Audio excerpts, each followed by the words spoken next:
하겠습니다. 형제 사랑에 관하여는 너희에게 쓸 것이 없음은 너희들 자신이 하나님의 가르치심을 받아 서로 사랑함이라.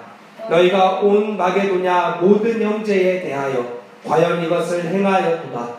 형제들아 권하노니 더욱 그렇게 행하고 또 너희에게 명한 것 같이 조용히 자기 일을 하고 너희 손으로 일하기를 힘쓰라. 이는 외인에 대하여 단정히 행하고 또한 아무 궁핍함이 없게 하려 함이라. 아멘. 착석하여 주십시오. 다시 한번 기도하겠습니다. 하나님, 주님의 진리의 말씀을 증거하는 시간이 되었습니다. 우리의 마음판을 주님께서 붙잡아 주십시오. 하나님의 은혜가 임하는 시간이 되어지도록, 그리고 이 말씀으로 말미암아 우리의 삶의 모든 자리에서 하나님의 진리의 말씀이 넉넉히 이기는 그리스도인으로 살아갈 수 있는 모든 은혜를 공급하여 주시기를 간절히 기도합니다. 하나님께서 준비하여 주신 당신의 충만함을 우리 각자에게 부어주시고 우리의 마음을 열어주셔서 모든 상황 가운데 넉넉히 이기는 자들로 오늘도 확증시켜 주시옵소서. 사랑하는 주 예수 그리스도의 이름으로 기도합니다. 아멘. 다시 한번 앞뒤 좌우에 계신 분들을 보고 인사하겠습니다. 주님만 주목하겠습니다. 네, 주님만 주목하겠습니다. 네, 주님만 주목하겠습니다. 지난주 금요일, 그러니까 이틀 전에 아이와 함께 양화진에 있는 순교자 묘지에 갔다 오게 되었습니다. 지금 진행되어지고 있는 선교관 학교 일정에 포함되어진 일이라서, 그리고 또 그날 아내가 다른 지역 사모님들과의 모임을 가지게 된 첫 번째 시간이라 아이가 있으면 모임에 지장이 있을 거라는 판단하에 아이와 함께 새벽 일찍 버스를 타고 양화진 선교사의 묘지에 갔다가 전도를 하고 저녁 늦게 돌아오는 일정을 가지고 왔었습니다. 버스를 타고 일정을 마친 뒤 내려오다가 그 버스 큰 TV에서 뉴스를 진행을 하고 있더라고요. 그래서 진행하는 뉴스를 이렇게 보고 있는데 굉장히 재미있는 기사가 하나가 나왔습니다. 그것은 한국인이 가장 신뢰하지 못하는 사람의 순위를 매긴 것이었습니다. 이것은 2013년 1월 1일부터 2016년 5월 12일까지 약 3년 그리고 4개월 동안 인터넷 블로그와 그리고 각종 커뮤니티에서 5억 3천만 건의 글들을 정리해서 사람들이 빅데이터로 사람들이 가장 신뢰하지 못하는 사람들을 추출하여 낸 결과입니다. 한국인이 가장 신뢰하지 못하는 사람의 명예 1위는 바로 남편이었습니다. 1위부터 10위까지의 내용들이 나왔었는데 4위가 엄마였습니다. 5위는 아들이었습니다. 그리고 7위가 아이였고요. 8위가 아빠였고 9위가 가족이었습니다. 가장 신뢰하지 못하는 사람을 꼽은 통계치입니다. 투표를 한 게 아니라 사람들이 쓴 5억 3천만 건이나 되어지는 글들을 모은 데이터 통계가 그렇게 나온 것입니다. 10위가 남자친구였고요. 2위는 친구, 3위는 직원, 그리고 6위는 아이러니하게도 의사였습니다. 통계가 굉장히 관심이 가기 시작해서 다른 통계가 또 없는가 하고 확인해 본 결과 비슷하게 거짓말을 가장 많이 하는 사람을 통계를 내놓은 자료가 있었습니다. 거짓말을 가장 많이 하는 사람. 1위는 친구였습니다. 그리고 7위는 대통령이었습니다. 이런 것은 별로 저에게 관심이 되지 않았습니다. 그 뒤에 나오는 사람들이 저의 마음을 굉장히 어렵게 만들었습니다. 거짓말을 가장 많이 하는 사람의 2위는 엄마였고 3위는 남편이었고 5위는 아이였고 6위는 부모님이었고 8위는 아빠였고 9위는 자식이었고 10위가 가족이었습니다. 1위부터 10위까지 한국인이 가장 신뢰하지 못하는 사람, 가장 거짓말을 하는 사람의 1위부터 10위까지 통계 중 7, 8 범위가 다 가족 안에 있었다는 사실이 저에게는 굉장히 충격으로 다가왔습니다. 사회 기본 구성원이라고 불리는 가족 구성원 중에서 7, 8범주를 다 차지하고 있는 거예요. 물론 인터넷을 쓰는 사람들의 범위가 10대부터 많으면 40대까지, 적으면 30대까지라고 추정한다고 할 수 있겠지만, 그렇다면 더욱 심각한 것은 우리의 소위 말하는 우리의 세대와 우리의 다음 세대가 가족과 부모들을 향하여서 신뢰할 수 없고 가장 거짓말을 많이 하는 사람이라고 인식하는 데에 굉장히 큰 문제가 있는 거예요. 이게 우리가 지금 겪고 있는, 통계를 직접 아이들이 투표한 것이 아니라 무의식 중에 쓰는 글과 커뮤니티를 통해서 드러나 있는 결과입니다. 여러분, 이상하지 않습니까? 가족이라는 단위는 물론 자녀들은 자기가 원하지 않게끔 자녀들의 의지와 상관없이 태어났지만 최소한 부부는 서로가 사랑해서 결혼했을 거 아니에요. 물론 예전 우리나라 시대에 자기의 의도와 상관없이 현 남편에게 이렇게 납치 비슷하게 당해가지고 결혼하는 분들도 몇 있었다고는 하지만 일반적으로 결혼은 서로가 서로를 사랑할 때 되어지는 일입니다. 가장 사랑해서 서로의 인생을 내어주게 되고, 그래서 그 인생이 하나가 되어서 나아가는 사랑 덩어리여야 되는데, 지금 우리가 확인해 본 통계에 따르면 가장 신뢰하지 못하고 가장 거짓말을 많이 하는 단위의 사람들이 가족, 구성원이라는 것을 분명하게 데이터가 보여주고 있습니다. 제일 사랑해서 결혼한 사람들끼리도 서로 신뢰하지 못하고 서로 사랑하지 못하고 거짓말을 많이 하는 사람이라고 생각을 하고 있다면, 그러면 과연 누구를 사랑할 수 있을까요? 누구를 신뢰할 수 있는 것일까요? 모든 것이 드러나 있는 가족 구성원을 사랑하지 못한다면요, 아무것도 드러나 있지 않고 꽁꽁 숨겨져 있고 가려져 있는 형제와 자매를 사랑한다고 하는 말은 사실 거짓말에 가깝습니다. 만약에 내가 사랑한다고 생각하는 형제와 자매의 모든 면이 드러나게 되면 내가 가족을 사랑하지 못하고 신뢰하지 못하는 것처럼 역시 그 사람조차 사랑할 수도 신뢰할 수도 없는 것입니다. 사랑해서 결혼했는데 살아보면 살아볼수록 신뢰할 수 없는 대상이 남편이고, 사랑해서 나의 인생을 걸었는데 시간이 지나면 지날수록 거짓말을 많이 하는 1위의 대상이 나의 아내라는 이 비참한 결과에 대해서 여러분 어떻게 생각하고 계십니까?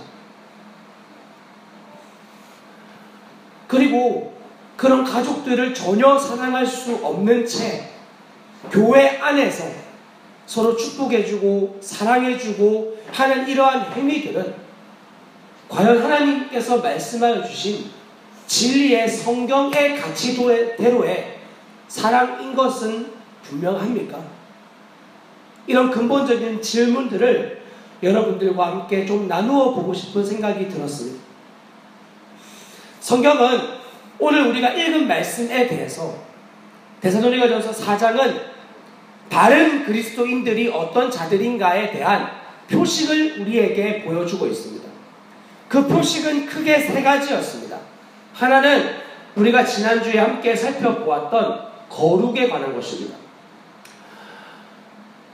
하나님의 사람은 어떤 사람이냐라고 할 때 그 사람의 특징을 한마디로 꼽으라고 한다면 저는 분명하게 거룩이라고 이야기할 것입니다. 그 사람이 하나님을 닮은 온전한 거룩함이 있는가에 대해서 그 사람의 거룩함이 그리고 그 사람의 그리스도인 되어짐이 분명하게 드러나게 됩니다. 그리고 그 다음 나오는 표식이 바로 우리가 함께 읽은 본문인 사랑입니다. 그러므로 여러분, 내가 하나님으로 말미암아 거룩해지지 않은 채, 거룩한 존재로 서 있지 않는 채 만약에 그리스도인으로서의 사랑만을 강조하고 그 사랑의 행위를 하며 나아간다면 이것은 반드시 잘못되어진 사랑, 즉 정욕으로 변질되어질 가능성이 굉장히 많습니다. 성경에 나와 있는 순서들을 함부로 뒤바꾸지 마십시오. 거룩한 자들만 하나님이 기뻐하시는 사랑의 자리에 임할 수 있는 것입니다. 그리고 마지막 특징이 바로 부활신앙입니다. 재림신앙. 이것은 우리가 다음 주에 조금 더 상세하게 나누게 될 것입니다. 먼저는 오늘은 하나님의 사람, 즉 그리스도인의 표징인 사랑에 대해서 함께 좀 나누어 보도록 하겠습니다. 구절은 이렇게 시작되어지는데 형제 사랑에 관하여는 너희에게 쓸 것이 없음은 너희들 자신이 하나님의 가르치심을 받아 서로 사랑함이라 라고 기록이 되어져 있습니다. 이들의 사랑하는 행위가 바울이 굳이 펜을 들어서, 즉 고린도 교회에서와 같이 너무나 분열되어진 모습과는 완전히 반대로 너무나 사랑하고 있는 모습을 그들이 가지고 있었기 때문에 굳이 사랑이 무엇이라고 기록할 필요가 없었을 정도로 너무나 완전한 형제 사랑을 하며 살아가고 있었던 거예요. 그런데 그 사랑에 대해서 바울이 굳이 가르침의 내용을 쓸 이유가 없었던 것은 여기 나와 있는 말씀에서와 같이 너희 자신이 하나님의 가르치심을 받아서 서로 사랑하고 있다고 이야기하고 있기 때문입니다. 즉 그들은 바울에게 따로 가르침을 또다시 몰랐던 것을 알아야 되는 가르침이 있지 않아도 될 만큼 충분하게 하나님의 뜻을 분별하며 형제 사랑 가운데 거하고 있었다고 성경이 이야기를 하고 있습니다. 거룩에 대해서도 마찬가지였습니다. 데살로니가 전서 4장 1절 2절 말씀을 보면 이렇게 기록이 되어져 있습니다. 그러므로 형제들아 우리가 끝으로 주 예수 안에서 너희에게 구하고 권면하노니 너희가 마땅히 어떻게 행하며 하나님을 기쁘시게 할 수 있는지를 우리에게 배웠으니 곧 너희가 행하는 바라 더욱 많이 힘쓰라. 우리가 주 예수로 말미암아 너희에게 무슨 명령으로 준 것을 너희가 아느니라 라고 말하며 어떻게 너희가 거룩한 삶을 살아야 되는지에 대해서 우리가 이미 말하였고 하나님 기쁘시게 하는 삶에 대해서 너희가 우리에게 이미 배웠기 때문에 그리고 너희가 지금 행하고 있는 그 일을 계속하면 된다라고 말할 만큼 그들은 하나님의 가르침을 온전하게 받아들였고 온전하게 그 삶을 살아내고 있었습니다. 그러므로 여러분 그리스도인들은 자신의 행동이 이것이 하나님을 기쁘게 하는 것인지 아닌지에 대해서 분명하게 구별할 수 있는 자들입니다. 내가 그리스도인이 되어줬고 예수님을 믿는다고 고백을 하고 있는데 이것이 하나님이 기뻐하시는 것인지 아닌지를 분별하지 못한다라고 한다면 그 사람은 그리스도인이 아닐 가능성이 굉장히 높습니다. 아니면 그리스도인이라고 하는 교회를 다닌 지는 오래되었지만 죄와 함께하는 시간이 오래되어졌기 때문에 분별할 수 있는 지각을 잃어버렸을 가능성도 굉장히 높습니다. 그리고 교회는 무엇이 하나님의 뜻인지에 대한 분명한 가르침을 하는 곳이어야만 합니다. 만약에 교회를 왔는데 사람들을 위로한답시고 여러분 너무 잘하고 있습니다. 괜찮습니다. 그렇게 죄 짓는 거 괜찮습니다. 하나님은 그런 죄인을 용납하기 위해서 오셨습니다. 지난주도 그렇게 넘어지고 접어지셨죠? 계속 그렇게 사는 것이 원래 인생입니다. 다 그렇게 살고 있습니다. 그러니까 돌아가셔서 또 그렇게 사시고 또 그렇게 사시고 다음 주에 오셔서 또 회개하시고 이렇게 하시면 됩니다. 원래 그렇게 죄 짓고 회개하고 죄 짓고 회개하고 이게 원래 인생입니다. 라고 말하는 건 마치 중환자실에 입원해 있는 사람을 치료할 생각은 하지 않고 끊임없이 산소 호흡기만 갈아주는 의사와 같은 겁니다.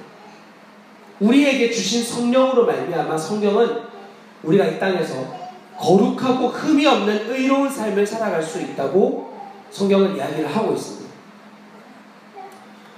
저는 요즘 주님의 은혜로 저희의 가정 안에서 이 삶을 누려가고 있습니다. 제가 가장 힘들었던 영역 중에 하나는 아이와의 시간이었습니다. 아이와 함께 시간을 보내는 것은 저에게 가장 극심한, 제가 지금 유지하고 있는 거룩이 다 사라지는 굉장히 어려운 일이었습니다. 아이를 보면 짜증이 나고 아이가 울고 그리고 북치기 시작하면 손이 올라가는 그런 정말 형편없는 자아였습니다. 그리고 그것을 어느 순간 당연하게 생각했습니다. 원래 그런 거 아니야? 왜 자꾸 넘어지니까? 다 그러지 않을까? 다른 사람도 가정에서 이렇게 행동하는 것 같은데? 라고 변명과 합리화를 하며 이런 나의 모습을 정당화하기에 이르렀습니다. 그러나 주님의 진리의 말씀은 한 번도 그것을 옳다고 이야기하시지 않으셨습니다. 자녀를 노엽게 하지 말라. 내가 아이에게 체벌을 가할 때 그 체벌의 대부분은 나의 분노를 이기지 못하여 행하는 행동이었었습니다. 그렇게 행동을 하게 되고 아이는 지금은 지각이 별로 없어서 이것이 무엇인지 분명하게 깨닫지 못하지만 조금 더 나이가 자라게 되고 이 아이에게 체벌을 가하게 되면 그리고 나의 분노를 조절하지 못하여서 아이를 때리게 되면 이 아이는 부모를 공경하는 하라고 하는 하나님의 계명을 인정하지 못하게 되어집니다. 자신의 분노를 제어하지 못한 채 자기를 때리는 부모를 알게 될 것이고 그로 인해 이 아이는 부모를 공경하지 못하는 하나님의 10계명을 어기게 되는 죄를 범하게 되는 겁니다. 그러면서 자신 안에 또 다른 우상을 만들게 되어질 것입니다. 하나님은 이런 분이실 거야. 이렇게 죄를 지어도 용서하시는 분이실 거야. 자기만의 하나님의 형상을 만들게 되며 하나님 외에 다른 하나님을 섬기는 무서운 일을 자행하게 될 것입니다. 그럴 수밖에 없었던 저희의 생명에 하나님은 굉장히 좋은 메시지를 전해주시게 되었습니다. 저희가 붙들었던 진리는 이거였습니다. 이미 사단의 전략이 드러났다는 것입니다. 별것 아닌 것처럼 들려지는 이 말이 모든 상황 가운데서 선언되어지기 시작했습니다. 아침에 일어났는데 아이가 쓸데없이 울기 시작했습니다. 우리가 볼 때는 너무나 쓸데없는 일이었습니다. 번째고 울고 씨름하고 그걸 참고 하다가 어느 순간 폭발하는 그런 나를 부인해버리고 우는 아이를 향하여 이렇게 이야기하기 시작했습니다. 하유야, 이미 사단의 전략이 다 드러났어. 우는 아이가 문제가 아니라 그 아이를 통해서 나의 마음이 무너지는 것이 문제였습니다. 여러분, 우리가 겪는 모든 상황 자체가 문제가 아닙니다. 그 상황이 문제가 아니라 상황에 걸려서 넘어지는 여러분의 마음이 문제이잖아요. 동의하시나요? 네, 그렇습니다. 결혼을 해도요, 마찬가지입니다. 우리 한국 사회 가운데 그 데이터 가운데 교회 다니는 사람들이 얼마나 많이 있었겠어요. 제일 신뢰할 수 있어서 결혼을 했는데 신뢰하지 못하는 대상의 1위가 남편이라니. 너무 어이가 없고 허탈해서 웃음이 저절로 나왔습니다. 야, 혹시 우리가 복음을 만나지 못했다면 내 아내도 이렇게 생각하고 있었겠구나. 그리고 물어봤겠죠. 아내는 말하지 못했겠죠. 그리고 말하지 못한 거에 대해서 마음이 어려웠겠죠. 그리고 저는 방에 들어가게 되었을 것이고 아내도 아이를 그냥 보게 되었을 것이고 아내도 그런 마음이겠구나 라고 생각하며 살았을 것입니다. 그런데 주님이 우리에게 복음을 주셨습니다. 여러분, 우리 가정에만 주신 복음이 아니라 여러분들에게도 주신 복음임을 믿음으로 취하십시오. 하나님 우리에게 복음을 주셨습니다. 이 주신 복음으로 말미암아 사단의 전략이 이미 다 드러났습니다. 여러분의 직장생활 가운데에서 여러분의 마음을 어렵게 만드는 그 전략이 이미 사단의 전략인 것이 드러났습니다. 알고 계시죠?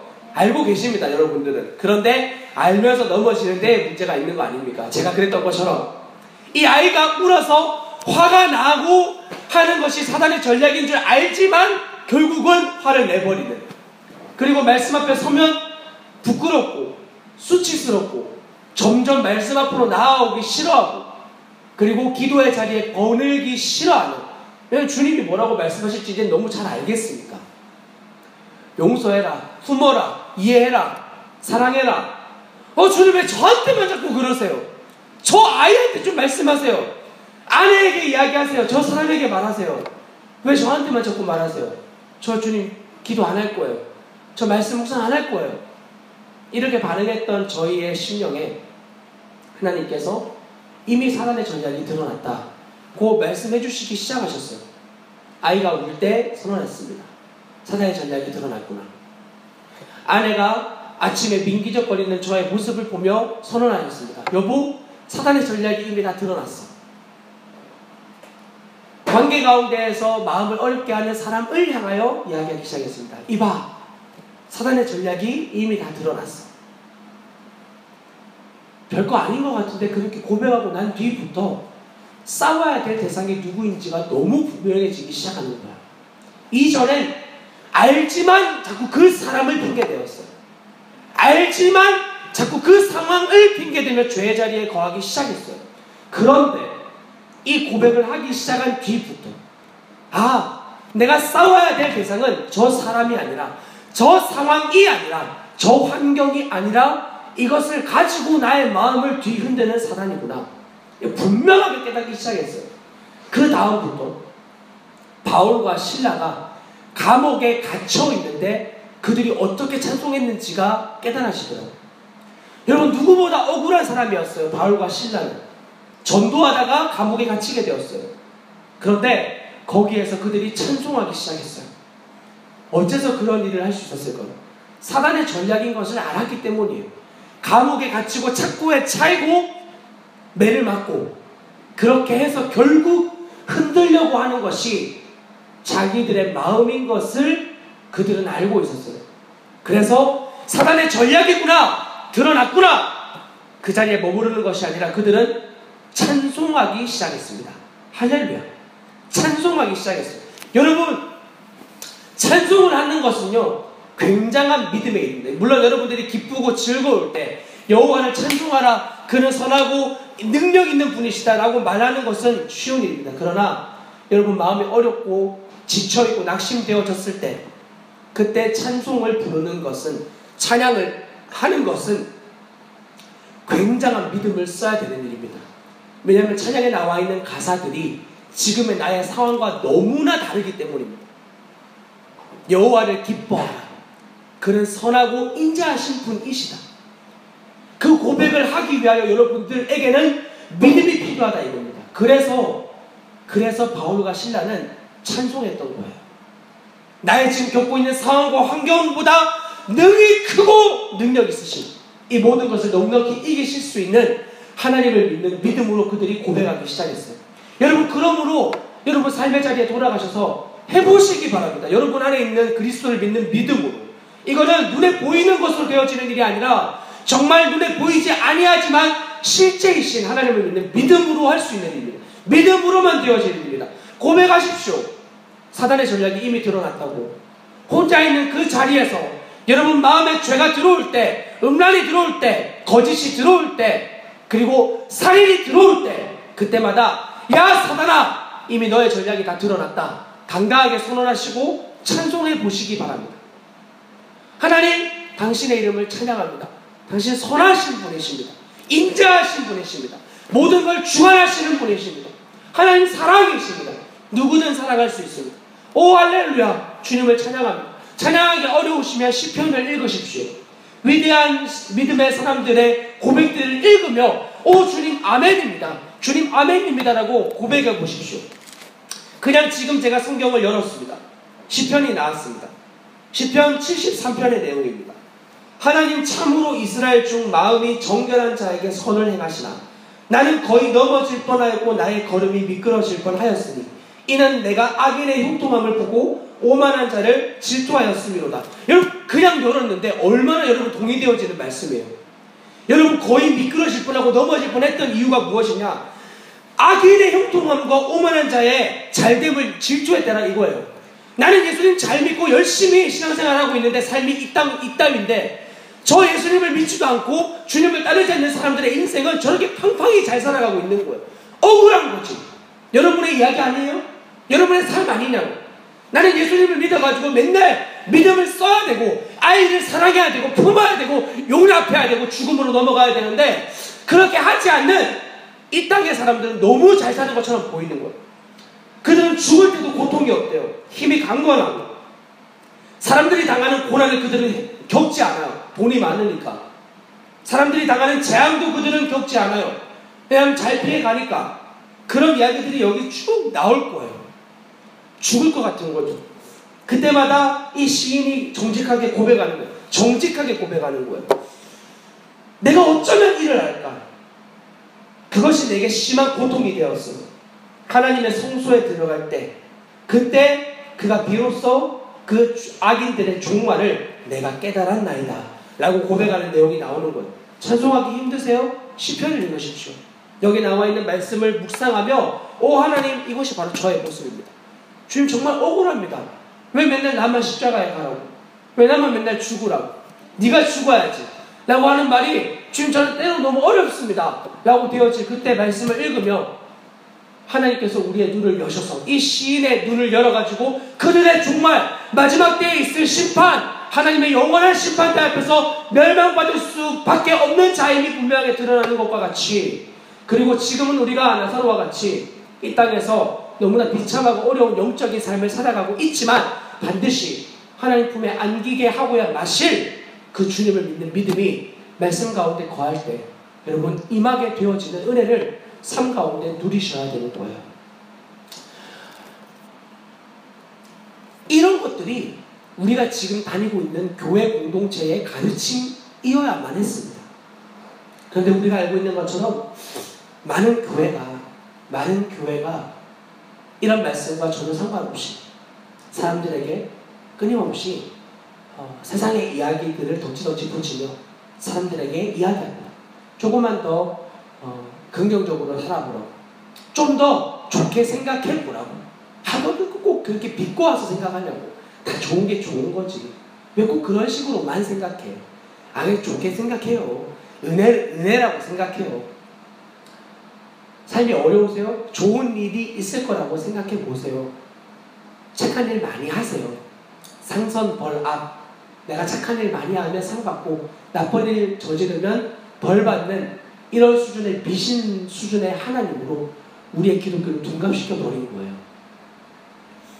그것이 교회의 가르침이 되어져 버린 거죠. 그러나 여러분 성경은 그렇게 이야기하지 않습니다.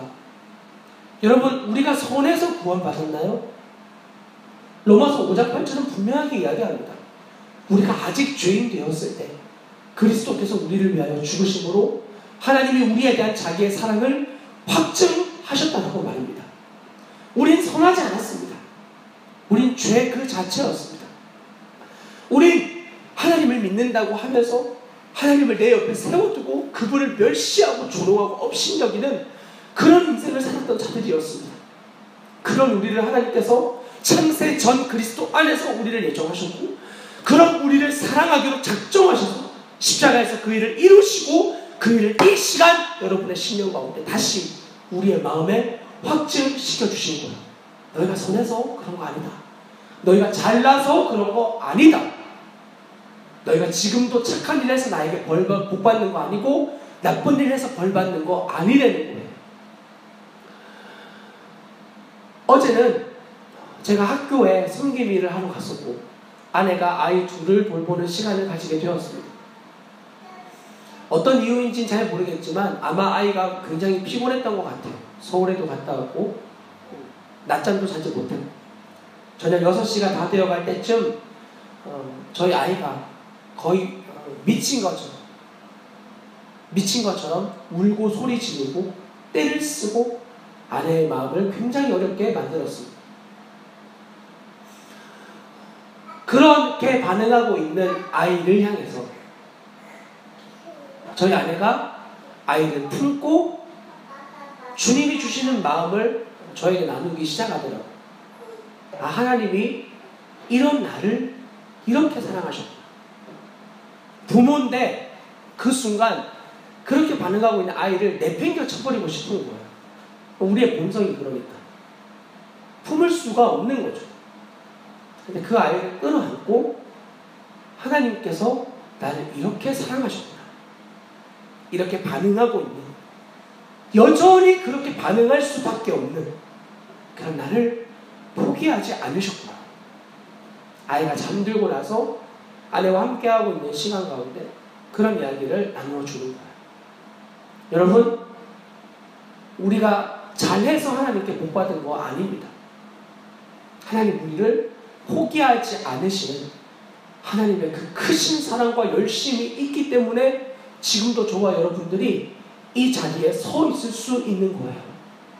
그리고 그분이 하시는 말씀을 지금도 들을 수 있는 것이고 주님이 원하시는 삶이 무엇인지를 지금도 우리의 마음 가운데 깨닫게 하시고 끝까지 우리에게 말씀하시는 주님의 사랑과 그분의 은혜가 없었다면 우린 지금도 이 땅 가운데서 여전히 죄의 것들을 허덕이고 먹으며 그것을 당연하게 생각하는 그 자리로 여러분 발걸음을 옮기셨을 거예요.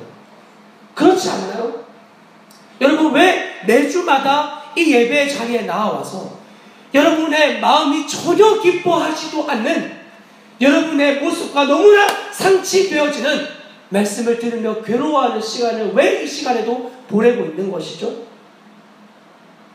저에게 하는 이야기예요. 여러분 누구에게도 하는 이야기가 아니라 나의 삶의 한 주간 동안 주님 옆에 온전하지 못하고 거룩하지 못한 채 살아가고 있는 그런 시간 가운데 왜 저는 여전히 이 자리 가운데에서 주님이 주시는 마음을 먼저는 제가 들으며 나누는 시간을 가지고 있을까요? 왜냐하면 이것이 사는 길임을 알고 있기 때문이에요. 그 사는 길이라고 하는 것은 누가 여러분들에게 가르쳐 주었죠? 세상 사람들 누구도 그것을 인정하고 있지 않아요. 그들은 사는 길을 나가서 노는 거라고 이야기해요. 맛있는 음식 먹는 거라고 이야기해요. 좋은 친구들과의 관계라고 이야기해요. 자녀의 교육이라고 이야기하고 좋은 부부의 금술과 관계라고 이야기해요. 심지어 교회를 다니는 목회자들과 그리스도인들과 사모들까지도 나의 유익은 그런 것이라고 치부시켜버려요. 제발 우리끼리 모여 있을 때는 좀 편하게 있자 이거예요. 말씀 기도 그런 거 좀 그만하고 좀 이렇게 우리의 마음의 응어리들을 좀 풀어내고 마음에 있는 걸 쏟아내고 그런 걸 가지자고 이야기들 해요. 대부분의 사람들이 그래요. 그럼 여러분 거기로 가시면 되잖아요. 거기가 좋으면 그 자리에 머물면 되잖아요. 누구도 강요하지 않아요. 왜 여기에 머물러 있는 거죠? 복받아라! 불이 임할지어다! 막 이런 곳에 가셔서 마음껏 마음이 뜨거워지면 되잖아요. 왜 여기에 그렇게 힘들게 이곳에 오셔서 인터넷으로 집에서 예배 드리면 되잖아요. 인터넷이 안 되는 것도 아니고 왜 이곳까지 발걸음을 옮기시는 거죠? 여러분의 영혼이 아는 거예요. 내 영혼이 아는 거예요. 이것이 사는 길이라는 거예요. 여러분 저는 정말 확신할 수 있어요. 예전에 제가 정말 많은 아이들에게 많은 성도들에게 그런 것들을 줘봤어요. 여러분 복받을 것입니다. 여러분 이렇게 하면 주님이 기뻐하실 것입니다. 나도 그렇게 안 살면서 나도 그 가치대로 살고 있지 않으면서 그렇게 이야기해봤어요. 많은 사람들에게. 그들은 그것을 받아들였어요. 그리고 똑같이 저와 같이 공허함 가운데 계속 허덕이고 살았어요. 한 번도 복음을 누려보지 못한 채. 왜냐하면 저라는 사람이 그딴 식이었으니까. 내가 그런 수준의 복음을 전하고 있었습니다. 그 이상의 것을 보지 못하는 거예요. 그리고 지금은 분명하게 알 수 있어요. 그런 것들로 그들의 영혼이 만족될 수 없다는 것을.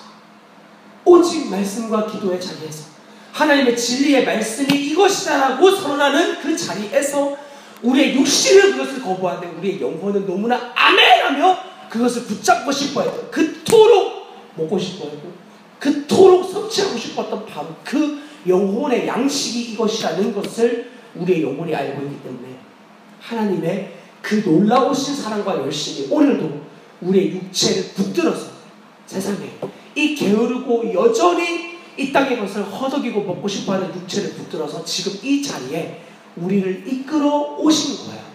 하나님의 열심이었어요. 우리의 그 어떤 것과 상관없는.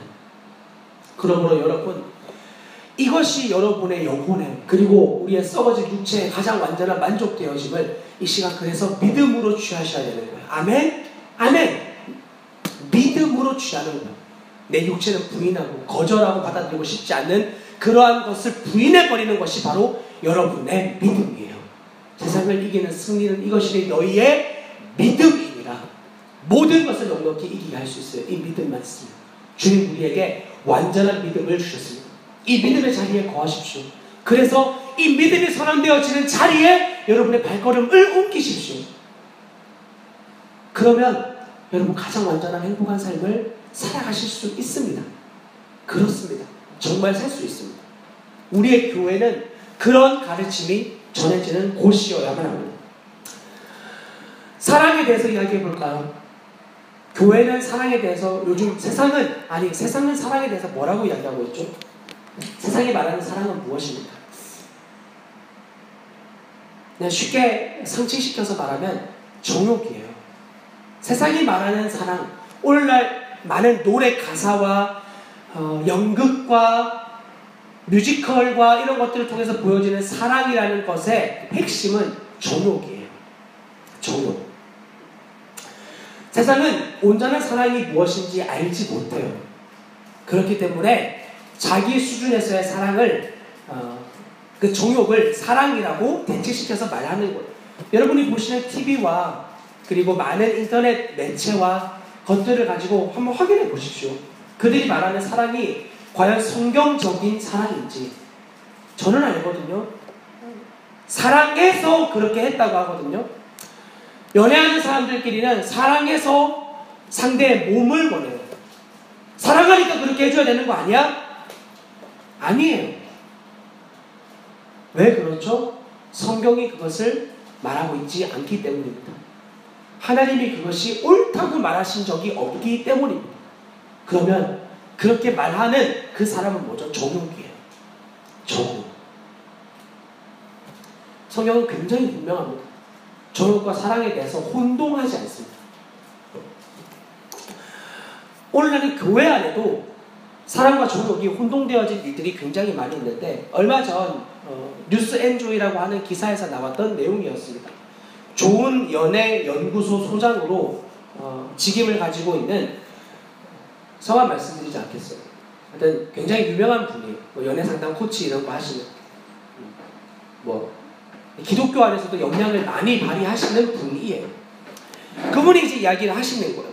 자기는 여자라서 그런지 몰라도 혼전순결이라고 하는 이런 단어가 굉장히 불편하고 억압적인 단어로 여겨진다 라고 기독교 안에서 연애 상담에서 굉장히 영향을 미치는 분이 이야기를 하셨어요.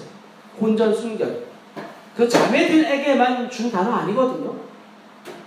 주님은 성경에서 모든 결혼하지 않은 남녀에 대해서 말씀하신 부분이에요. 그거를 오늘날에 단어로 바꾼 거일 뿐이에요.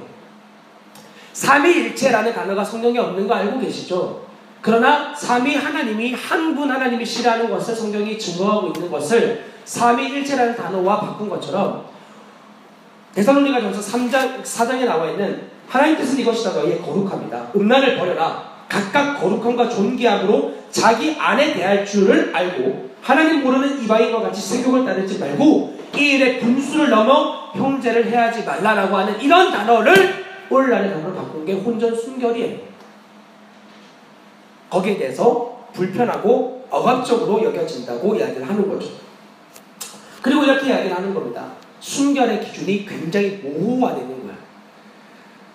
기독교 안에서 연애 코칭 상담에 굉장히 큰 영향을 미치고 있는 분께서 순결의 기준이 굉장히 모호하다.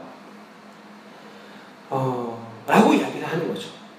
교회 안에서 순결의 기준을 분명히 제시하지 않는다. 다시 한번 읽어볼까요? 하나님의 뜻은 이것이 너희의 거룩함이라 곧 음란을 버리고. 이게 모호한가요? 각각 거룩함과 존귀함으로 자기의 아내 대할 줄 알고 거룩함과 존귀함으로 자기의 아내를 대하라는 말이 모호한가요, 여러분? 요즘에 유행하는 서핑과 같은 그런 일들이 성경에서 과연 허락하고 있는 일들인가요? 목사님들도 그 가운데 있었다는 기사를 제가 본 적이 있어요. 하나님을 모르는 이방인과 같이 세욕을 따르지 말고. 이 기준이 모호한가요? 이 일에 분수를 넘어 형제를 해하지 말라. 다른 형제 아내를 취하는 하지 말라는 이 말이 모호한 것이 어디 있나요? 여러분, 순결과 거룩이 일치되고 있는 단어라는 것을 인정하십시오. 순결과 거룩은 분리되어지지 않습니다. 순결과 거룩은 일치합니다. 즉 혼전 순결이라고 하는 단어는 단지 그냥 성적인 그런 것만을 이야기하는 것이 아닙니다. 혼전 순결은 즉 혼전 거룩과 같은 의미입니다. 동의하시나요? 그럼요. 아멘입니다.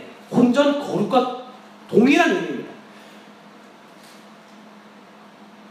여러분의 정서가 이것을 받아들이지 못한다 그래서 여기서 그냥 넘어갈 수 있는 이야기가 절대 아닙니다. 당연히 같은 말입니다. 내가 그렇게 살아서 그렇게 말하는 것도 아니고 내가 그렇게 살지 못해서 고백하는 것도 아니라 성경이 이것을 이야기하고 있기 때문에 이것을 아멘으로 믿음으로 받아들이는 거예요. 아멘으로. 자, 그리고 이야기하는 겁니다. 준비되지 않은 낙태에 대해서 이야기하는데 준비되지 않은 임신으로 하는 결혼과 자녀를 낳는 것은 위험하다고 이야기를 하고 있어요. 준비되지 않은 임신으로 결혼한 뒤 아이를 낳는 것은 위험하다. 그래서 낙태에 대해서 좀 열린 시각을 가져야 된다는 거죠.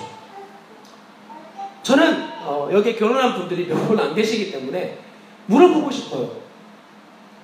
자녀 준비되어진 부모가 있을 수 있을까요, 여러분? 준비되어진 부모는요, 세상적인 가치로 만약에 이야기를 나누자면 이혼한 남자와 이혼한 여자는 조금 준비된 남편, 준비된 아내일 수는 있어요. 세상적인 가치로. 무슨 말인지 이해는 되세요? 그러나 그것이 완전한 준비일 수 없습니다. 내가 한번 결혼을 경험해봤다 그래서 그 다음 결혼을 성공적으로 이끌어낼 수 있을까요? 아니요. 재혼한 사람은 또다시 재혼하게 되어져 있더라고요. 대부분의 통계가 그렇더라고요. 이상하죠? 왜 그럴까요? 한번 겪어봤는데 그럼 실패 안 해야 되잖아. 똑같이 실패하는 거예요. 똑같이 걸리는 거죠. 준비되어진 부모는 없어요, 여러분. 이런 말에 속지 마십시오. 아이도 처음이듯이 부모도 처음인데 무슨 준비되어진 부모가 어디 있어요? 돈이 준비되면 부모가 준비된 걸까요? 아니에요. 아무것도 준비될 수 있는 게 없어요. 아이를 다룰 수 있는 방법을 겪어보지 않으면 누구도 알 수 없어요. 그렇게 원치 않은 임신이 되어졌을 때 아이를 낙태하는 것은 정당하다라고 말하는 분이 기독교 연애수당 코치의 이야기예요. 지금도 영향력을 많이 발휘하고 있는. 성경은 무엇을 이야기하고 있습니까? 주님이 원하시는 것이 무엇인지를 집중하면 나머지 분명해지는 거예요. 할렐루야. 여러분, 주님이 말씀하시는 것을 딱 주목하면 나머지 분명해져요. 왜 자꾸 혼란스러운 줄 아세요? 주님이 말씀하시는 것을 받아들이려고 하지 않는 거예요. 주님이 말씀하시는 것을 인정하려고 하지 않는 거예요. 자꾸 사람의 소리를 듣고 싶은 거죠. 여러분들께 부탁을 드립니다. 하나님의 진리의 말씀에 집중하십시오. 말씀에 집중해야 개념이 바르게 세워지게 되는 거예요. 사랑이 뭐야? 거기에 대해서 개념을 바르게 세우고 싶으시다면 성경을 읽으세요. 하나님이 뭐라고 말씀하시는지 보세요. 거룩이 뭐야? 하나님이 말씀하시는 것을 보세요. 그리고 그런 바른 가르침을 전하는 교우들과 함께 계세요. 그런 자리에 발걸음을 옮기세요. 그리고 그 가운데서 주님이 하시는 말씀을 들으셔요. 그래야 올바른 기준이 세워질 수가 있는 거예요. 여러분 보십시오. 10절에 있는 말씀을 보면 너희가 온 마게도냐 모든 형제에 대해서 과연 이것을 행하였다. 즉 사랑하고 있을 때라는 거예요. 마게도냐 지역에 많은 교회 공동체들에게 데살로니가 교인들이 동일한 사랑의 행위를 행하고 있는 거예요. 그런데 여러분 동일한 사랑이라고 할 때 이 동일한 사랑이 똑같은 방법으로 다 해준다라는 의미를 가지고 있는 게 아니에요. 사랑이 뭐야? 라고 할 때 사랑의 개념을 세상은 획일화시켜버려요. 이게 사랑이라고. 이렇게 하는 게 사랑이라고. 예를 들어 아이들에게 부모들이 이렇게 뭐 TV나 매체를 보여주는 거. 그러면 그거 이제 아이들 뇌 발달에 굉장히 악영향을 미친다 라는 말이 있으면 거기에 대해서 획일화시켜버리는 거죠. 그걸 보여주는 사람은 다 나쁜 놈이 되는 거예요. 자녀의 성장을 인정하지 않는, 그렇게 하지 않는 사람들에 대해서 나쁜 놈이라고, 잘하고 있다고 이야기하고 그렇게 하는 것, 즉 행위로서 사람을 구별해버리는 거죠. 그러나 성경은 그렇게만 말하지 않습니다. 왜냐하면 사랑이라고 하는 본질을 딱 가지고 있으면 그 본질을 가지고 있는 자가 행하는 그 어떤 것이든 상관없는 거예요. 성경은 이렇게 이야기합니다. 믿음으로 하지 않는 것은 다 죄라고. 제가 6개월 동안 공동체 훈련을 받은 적이 있습니다. 거기에서 6개월 동안 외부 사람을 만나는 것은 철저하게 금지하고 있어요. 6개월 동안. 그런데 저희 같이 있던 지체에 좀 나이가 많으신 분의 남편이 공동체에 오신 적이 있어요. 그리고 그분과 만남을 학교장님께서 허락해 주셨어요. 그러면 거기에 있는 사람들, 저를 포함해서 이렇게 이야기를 하는 거예요. 아니, 안 된다고 하지 않았냐고. 규율적으로 안 되는 거라고 하지 않았냐고. 왜 저 사람은 허락해 준 거냐고. 반감이 생기는 거죠. 여러분 어떻게 생각하시겠어요? 여러분을 사랑하는 사람을 6개월 동안 전혀 만나지 못했는데 어떤 사람은 만난 거예요. 왜 그런 거죠? 그땐 이해하지 못했어요. 나중에 학교장님과 이 이야기를 나눈 적이 있었습니다. 그분이 이렇게 이야기를 하시는 거예요. 이런 규율이 있었던 이유는 여러분들이 온전하게 믿음으로 세워져 있지 못할 때 그런 외부 사람들을 보면서 여러분 마음에 여지가 생길까봐 만들어 놓은 규율입니다. 그런데 여러분이 믿음으로 굳건하게 세워진 뒤에는 이런 규율들이 사실상 필요가 없습니다. 여러분이 믿음으로 하시면 되는 겁니다. 거기에서는 세탁기를 쓰는 날짜도 정해져 있고요. 그리고 세면을 하는 시간도 정해져 있고요. 목욕을 하는 날짜도 일주일에 한 번 딱 그 시간이 정해져 있어요. 머리를 감는 건 이틀에 한 번씩 정해져 있어요. 그 규율을 처음엔 지키지 못하는 거예요. 불 끄면 화장실 가지 말라고 되어져 있는데 다 가는 거야. 다닐 때 숙소에서 내복만 입고 다니지 말라고 적혀 있는데 나이가 많이 든 할머니들은 내복만 입고 다니는 거예요. 하지 말라고 적혀 있는데, 불을 끄면 숙소에서 떠들지 말라고 적혀 있는데 밤이 셀 때까지 이야기를 하는 거예요. 그러나 그 규율은 그들을 구속시키려고 하는 것이 아니라 믿음을 온전히 세우기 위해 도와주는 방편일 뿐입니다. 온전한 믿음의 사람으로 세워지고 난 뒤 그러한 규율은 더 이상 자신을 얽어매는 일이 아닌 거예요. 이틀에 한 번씩 머리 감는 건 더 이상 나를 얽어매는 일이 아닌 거예요.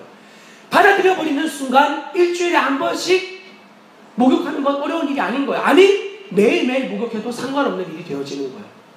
여러분, 이 말의 의미를 깨달으실 수 있으시기를 바랍니다. 마찬가지로 사랑에 대해서 이것이 사랑이다, 저렇게 행동하는 거다, 아무런 의미가 없는 거예요. 정말 그 존재를 사랑하고 있으면 그거면 끝나는 거예요. 내가 당신을 사랑하고 있어, 내가 당신을 사랑하고 있어, 이 마음을 딱 품고 있으면 그에게 어떤 행동으로 행하든 영혼과 영혼은 그것을 알 수 있는 거예요. 느낄 수 있는 거예요. 나를 사랑해서 그렇게 하는 것이구나. 말하지 않아도 정말 알 수 있게 되어지는 거예요. 여러분, 우리가 정말 보고 싶은 게 그거 아닙니까? 맨날 말로는 사랑한다, 기도한다 하는데 그렇게 안 하고 있다면 이것만큼 나쁜 일이 어디 있겠어요? 얼굴은 보지 못하는데, 자주 이야기를 못 나누는데 정말 그 영혼을 위해서 기도하고 있는 거예요. 정말 그 영혼을 붙들어 주실 주님을 위해서 기도하며 나아가는 거예요. 이게 진짜 그리스도인의 모습인 거죠. 마게도냐 온 지역에 대해서 데살로니가 교인들이 어떻게 행동했는지에 대해서 자세하게 성경은 언급하지 않고 있습니다. 그러나 바울은 알고 있었던 것, 그들의 마음의 중심에 모든 마게도냐 지역의 교회들을 향하여 그들이 사랑하는 마음을 품고 있었음을 바울은 알고 있었던 거죠. 여러분, 이런 본질이 실제가 되어지는 방법은 너무나 다양하게 주님이 그때그때마다 주시는 거예요. 저희가 주님이 얼마 전부터 영혼들을 향하여 사랑하는 마음을 주시기 시작했어요. 그리고 나서 방법은 너무 그냥 다양해지는 거예요. 나가서 전도를 하자, 복음을 전하자, 교회 앞에서 이렇게 누룽지를 끓여가지고 나누어 주자. 그러면 사람들끼리의 소리는 너무 많아요. 그러면 꼭 누룽지여야 돼, 커피 하면 안 돼, 주스 해야지, 강냉이에 아침을 차려주면 어떨까, 기왕이면 한정식으로 할까, 말이 엄청 많아져요. 아무 상관없어요. 그런 건 뭘 하든 교회가 여건이 되어지면 아침에 출근하는 사람들 불러서 한정식 차려줘도 괜찮아요. 상관없어요. 거기에 대해서 돈이 없는 교회들이 뭐 물량 공세네, 그런 말 할 이유가 없는 거예요. 사랑하면 방법은 굉장히 분명해지게 되어져 있어요. 중요한 건 본질이에요. 사랑하고 있는가 이거예요. 사랑하고 있는가. 이 본질을 볼 수 있는 눈이 우리에게 사라져 버렸어요. 여러분, 아담이 범죄한 이후 어떤 한 존재를 바라보는 본질을 볼 수 있는 시각을 잃어버렸어요. 원래 아담이 짐승들의 이름을 지어줬다고 하는 건 짐승의 본질을 볼 수 있는 통찰력을 가지고 있을 때 되는 거예요. 그런데 범죄 이후에 아담은 그 본질을 볼 수 있는 통찰력을 잃어버리게 되었어요. 즉, 마음 중심을 볼 수 있는 눈을 잃어버리게 된 거예요. 그때 이후로 모든 인간은 겉으로 보이는 것에만 반응하게 되어집니다. 사람들의 말하는 소리, 사람들이 가지고 있는 외모, 그들의 직업, 그들의 타고 다니는 차, 이런 걸로 그 사람들 평가하잖아요. 그죠? 교회 크기, 성도 숫자, 이걸로 목회 성공 평가하듯이 사람들도 마찬가지예요. 그 사람의 겉모습만 보고 그 사람을 평가해요. 예쁘네, 잘생겼네, 착하겠네, 이 모든 게 다 겉으로 보이는 것들에 대해서 평가되어지는 거잖아요. 마음의 중심을 볼 수 있는 눈을 우리가 잃어버리고, 사랑에서도 마찬가지예요. 사랑도 이 사람이 나를 사랑한다, 그것을 그 사람이 하는 말로 평가해버리는 거예요. 사랑한다 안 한다를 겉으로 드러나는 행위로 평가해버리는 거예요. 얼마나 많이 속는지, 여러분, 얼마나 많이 속는 일인 줄 아십니까? 겉으로 드러난 것으로 절대로 어떤 사람을 평가할 수 없는 겁니다. 어떤 것에도 마찬가지입니다.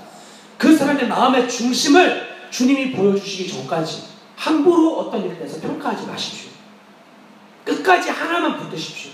그 존재를 여러분이 하나님으로부터 부여받은 사랑으로 말미암아 여러분도 그 사람을 사랑하겠노라고. 그 마음만 확증되어지면 방법은 여러 곳에서도 분명해질 수 있는 거예요. 바울은 이 이야기에 대해서 너희가 지금 그렇게 하나님의 사랑을 받아서 서로 사랑하고 있는 것처럼 더욱 10절 하반절에 더욱 그렇게 행하라고 이야기를 하고 있습니다. 거룩에 대해서, 사랑에 대해서, 신앙에 대해서 너무나 너 거기에 대해서 충분하다. 정말 충분하다.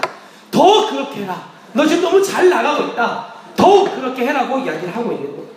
여러분, 스스로 여러분 그렇게 이야기할 수 있으시겠어요? 여러분의 신앙에 대해서 나 지금 이렇게 신앙생활하고 있는데 더욱 그렇게 해라 이렇게 말할 수 있으시겠어요?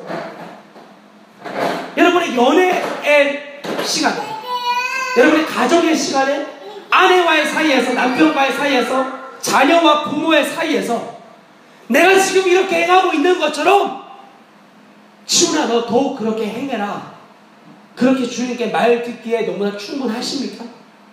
바울은 그렇게 이야기를 하고 있는 거예요. 야, 너 지금 그렇게 그들을 사랑하고 있는 것처럼 너 더욱 그렇게 행해라. 너무 잘하고 있어. 너무 잘하고 있어. 너 더욱 그렇게 행해라. 제가 다른 건 잘 모르겠지만 저희 아이에 대해서 만약 주님이 치훈아 너 지금 너희 아이를 너 정말 주님 생명으로 사랑하고 있냐라고 물어보신다면 저는 두말하지 않고 대답할 수 있어요. 예 주님, 예 주님 그렇게 사랑하고 있습니다. 주님 저에게 분명하게 말씀하실 거라고 확신해. 너 더욱 그렇게 행해라. 예전에 제가 만약에 죄대로 반응하고 있을 때 주님이 더욱 그렇게 행해라라고 했다면 저희 가정은 풍지박산이 났겠죠. 근데 주님이 지금 이 시간에 그렇게 말씀하실 수 있는 거예요. 여러분들에게도 저는 동일하게 말씀하실 거라고 확신합니다. 여러분 지금 여러분이 행하고 있는 신앙생활에 대해서 주님이 더욱 그렇게 행해라 라고 말씀하실 수 있는 그런 신앙생활이 되셔야 됩니다. 여러분의 자녀의 관계에서, 남편과의 관계에서, 아내와의 관계에서, 지인들과의 관계에서, 여러분이 가르치는 직장에서 너 그렇게 지금 신앙과 거룩과 사랑과 거기에 대해서 너 더욱 그렇게 더욱 사랑해라, 더욱 사랑해라 라고 말씀하시는 주님의 음성이 여러분에게 너무나 기쁨이 되어져야 되는 거예요. 이렇게 주님이 우리를 부르셨어요.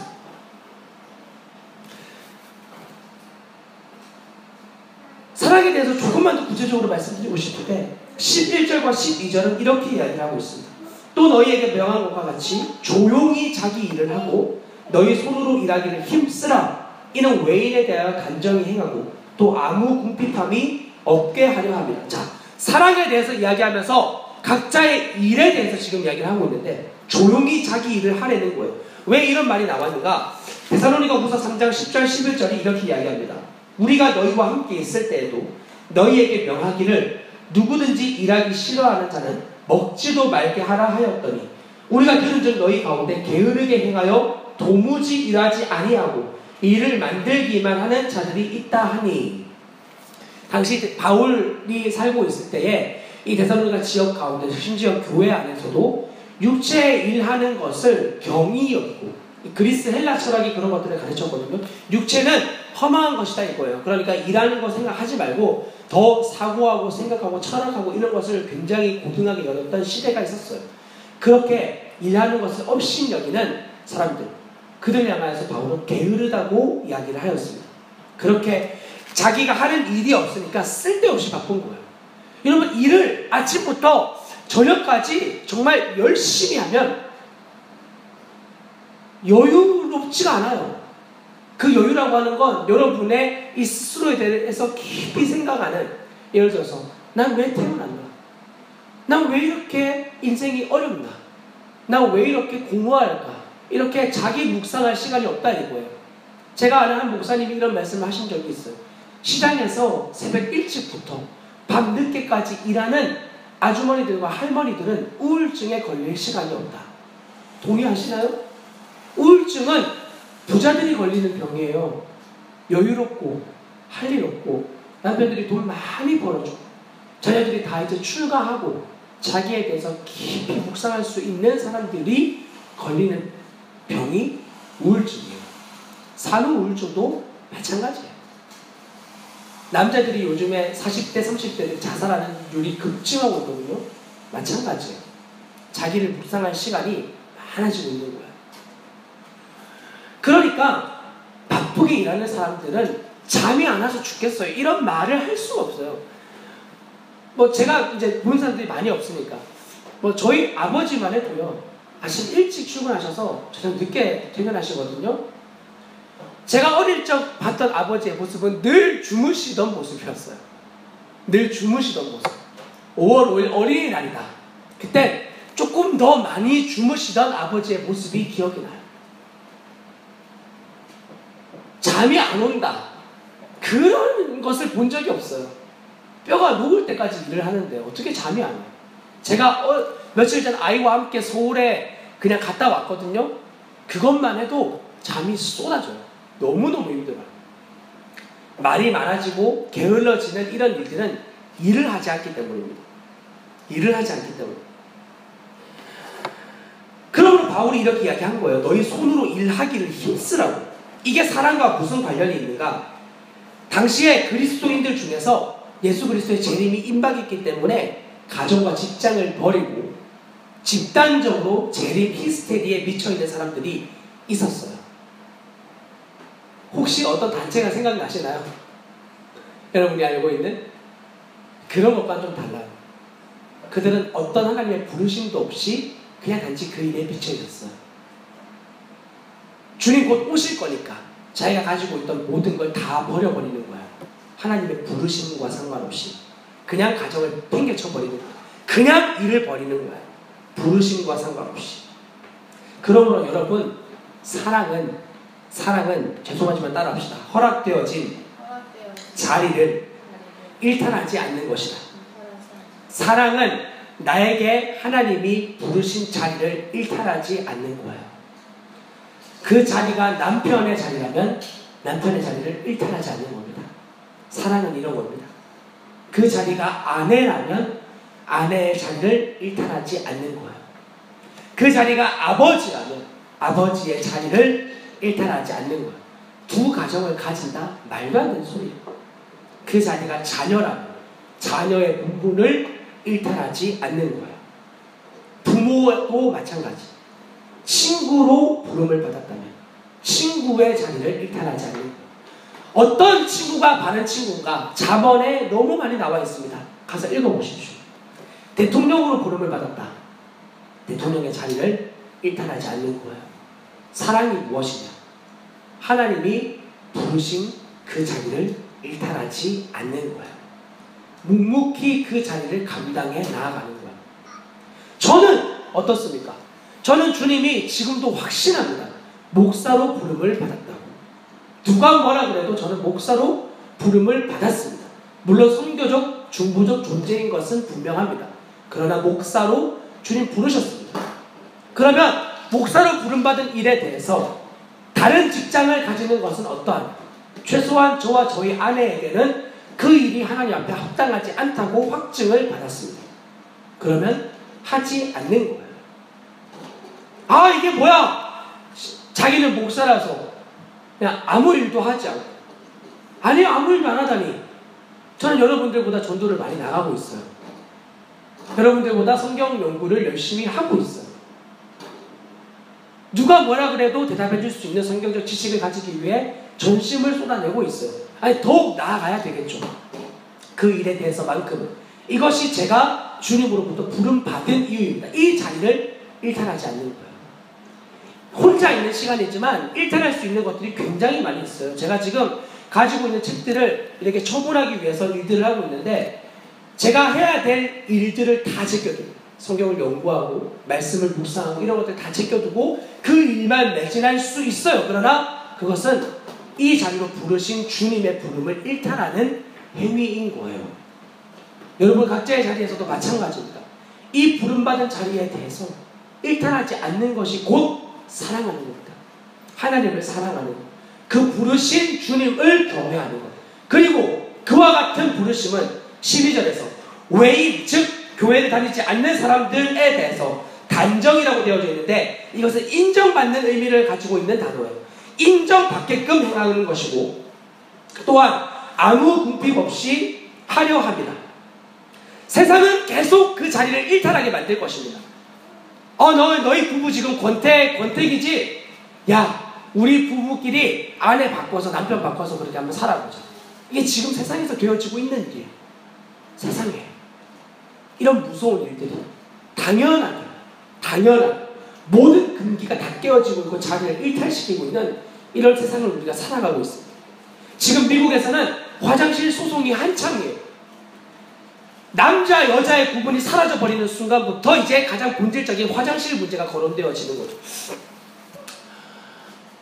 남자의 성정체성, 남자의 신체적 몸을 가지고 있는데 자신의 성정체성은 여성이다 이거예요. 그래서 여자 화장실에 들어가는 것을 허락해달라 이거예요. 통과되었어요. 캘리포니아 주에서. 남자 여자가 함께 쓸 수 있는 화장실이 점점 많이 생겨나고 있어요. 우리나라도 곧 있을 일이에요, 여러분. 곧. 이런 무서운 일들이 지금 온 세계 가운데 계속 되어지고 있습니다. 모든 자리가 일탈되어지고 있습니다. 남자라고 하는 자리가 일탈되어지고 있고 여자라고 하는 자리가 일탈되어지고 있으며 이로 인해 하나님 사랑하는 것이 무엇인지가 완전하게 무너져 버리고 말았습니다. 그런 환경 가운데에서 자족할 수 있는 존재는 오직 그리스도인밖에 없습니다. 저와 여러분 같은 그리스도인들이 하나님의 진리의 말씀으로 살아갈 때에만 여러분 이 일탈되어지는 세상 가운데에서 아무런 중심 없이 무너져가고 있는 세상 가운데에서 하나님을 경외하는 삶이 무엇인지, 하나님을 사랑하는 삶이 무엇인지, 이웃을 올바로 사랑하는 삶은 어떤 것인지에 대해서 분명하게 이야기할 수 있는 사람들이 되어지는 것입니다. 궁핍 없이 자족하는 존재. 물론 육적으로도 하나님 보는 자리에서 생명으로 나아간다면 주님이 우리를 굶기지 않으실 것입니다. 목회의 자리에서 성도가 별로 없지만 하나님이 부르신 자리를 온전하게 살아나아가면 우리가 굶을 수 없습니다.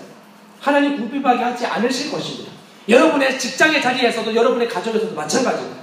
하나님은 반드시 여러분들을 충만하게 만족시키는 존재로, 아니 오히려 무너져가고 일탈되어져 있는 열방과 세상을 주님께도 돌려올 수 있는 충만한 존재로 여러분들을 만들어내실 겁니다. 그러므로 여러분 기억하십시오. 어떤 것들에 대한 사랑을 이야기하기 전 여러분 하나님을 사랑하고 계신지 말입니다. 여러분 하나님을 사랑하고 계신지에 주목하셔야 됩니다. 나는 정말 하나님을 사랑하고 있는가? 그리고 그 위에 나와 있는 구절들과 같이 하나님을 기뻐하시는 거룩을 살아내고 있는가? 성도를 사랑하는 일에 대해서는 하나님을 사랑하면 자연스럽게 내 안에서 내 옆에 있는 지체를 어떻게 사랑해야 될지 분명하게 볼 수 있고 알게 되어집니다. 이런 방법으로 회복되어지게 됩니다. 그러므로 사랑하는 우리 반석조항교회 성도 여러분, 하나님 사랑하기를 힘쓰십시오. 생명을 걸고 그 자리에 나아가십시오. 그래서 여러분의 거룩이 회복되어지고 하나님을 온전히 사랑하고 여러분 안에 허락되어진 모든 자리들을 넉넉히 사랑하고 품고 주님의 풍성함으로 채워줄 수 있는 그런 놀라운 은혜가 여러분 삶 가운데 펼쳐지시길 주님의 이름으로 부탁을 드립니다. 기도하겠습니다. 사랑하는 하나님, 하나님을 사랑한다라는 말이 단지 관념이 되지 않게 도와주십시오. 모든 영역에서 일탈되어지지 않고 하나님 허락하신 자리를 마음껏 살아내며 그 안에서 그리스도의 충만한 사랑을 넉넉히 보여주는 그러한 자들로 오늘도 살아가게 도와주십시오. 이 세상의 모든 것들이 일탈되어지고 무너지고 사라져가는 이 시대 가운데 흔들리는 터전 가운데서 결코 흔들릴 수 없는 예수 그리스도가 내 안에 계심으로 말미암아 모든 것을 굳건하게 세우는 바르게 만들어내는 그러한 그리스도인으로 우리를 세우실 주님을 기대하고 우리의 삶의 자리를 회복시키실 주님을 소망하며 사랑하는 우리 주 예수 그리스도의 이름으로 기도합니다. 아멘.